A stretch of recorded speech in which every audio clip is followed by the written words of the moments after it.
Our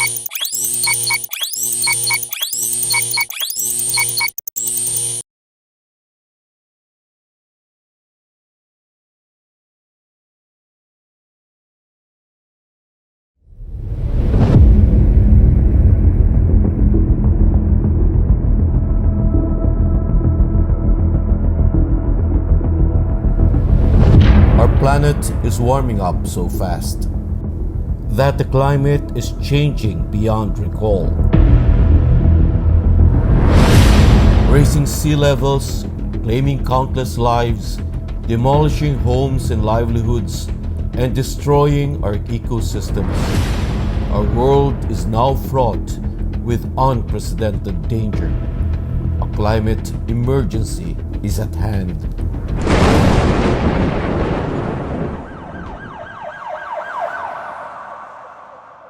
Keep 1.5 alive. That actually comes from the Paris Agreement. In 2015, the nations of the world came together to agree to pool their efforts, if possible, to keep the global temperature down to 1.5. The latest science tells us that humanity is breaching the bounds of nature, undermining its delicate balance and altering the course of life on Earth.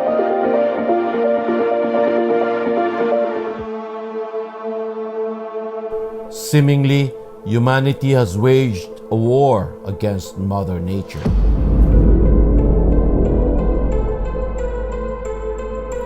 A war that has no victors but only victims.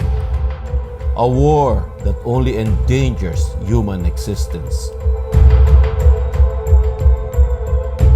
Alam nyo, parang katawan natin yan eh. Di ba?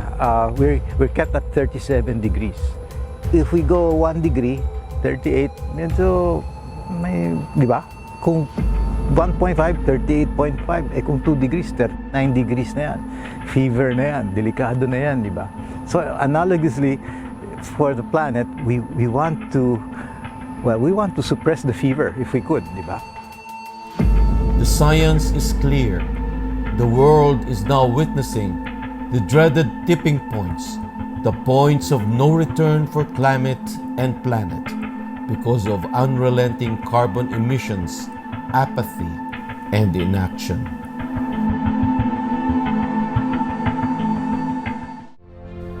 But science tells us there's still a way to prevent the climate crisis from getting worse. This by re-engineering and redesigning the way we've been doing things in our economy, even in our culture, the way we spend and consume things. I think the call is for greater simplicity and greater connection to nature, because for a long time now we've been really separated from creation, and that's what Pope Francis has been telling us in Laudato Si. The way out of the climate crisis is to drastically reduce the global carbon emissions down to a net zero by mid-century. This will limit global warming to 1.5 degrees Celsius for this century.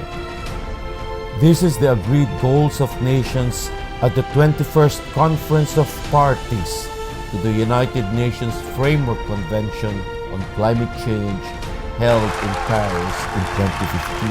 Our Paris Agreement may not be as perfect as we want it to be, but it is essentially an acceptable accord.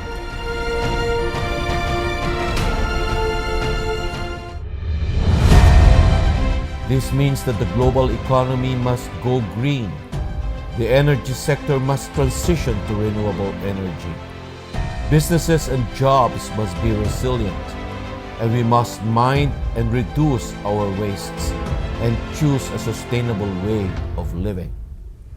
All these mean we must do better in development planning at all levels. Let's design our lands wisely, reduce our risk, and decouple our development from carbon emissions. Our plans must ensure the sustainability of investments and the increased resilience of our communities to disasters and climate change. We must therefore transform our world at no time. not just an environmental crisis, it is a spiritual crisis as well. So we hope that by the work that we do here, we can also contribute to the reconnection that is needed in our world today. It's our only chance to survive and thrive on Earth and to build our common home for a safer and more sustainable future for humanity. Together, let us find solutions and make the change we seek